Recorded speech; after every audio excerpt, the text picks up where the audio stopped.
ఈరోజు మనం సంఘాలలో చూసినప్పుడు ఎక్కడ చూసినా గొడవలే, ఎక్కడ చూసినా ఐక్యత లేకుండా, ఒకరికి ఒకరు సమాధానం లేకుండా ఇష్టానుసారముగా మాట్లాడటం, దేవుని వాక్యాన్ని దోషుల పాలు చేయటం, దేవుని వాక్యం రూపంలో చెప్పకుండా తమ ఇష్టమైనటువంటి రీతిలో మలుచుకొని సంఘాలను విచ్ఛిన్నము చేస్తున్నటువంటి ఈ దినాలలో దేవుని వాక్యం చెబుతా ఉంది, సహోదరులు ఐక్యత కలిగి ఉండుట ఎంత మేలు, ఎంత మనోహరము అని దేవుని వాక్యం చెబుతా ఉంది.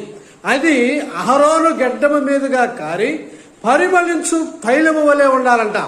ఏమంటున్నాడు? దేవుని వాక్యం చెబుతా ఉంది, అది తల మీద పోయబడి అహరోను గెడ్డమ మీదుగా కారి అతని అంగీల అంచు వరకు దిగజారిన పరిమళ తైలము వలె ఉండును. దేవుని వాక్యం చెబుతా ఉంది, ఐక్యత కలిగి ఉండాలి. ఐక్యత అనేది చాలా ప్రాముఖ్య. సంఘం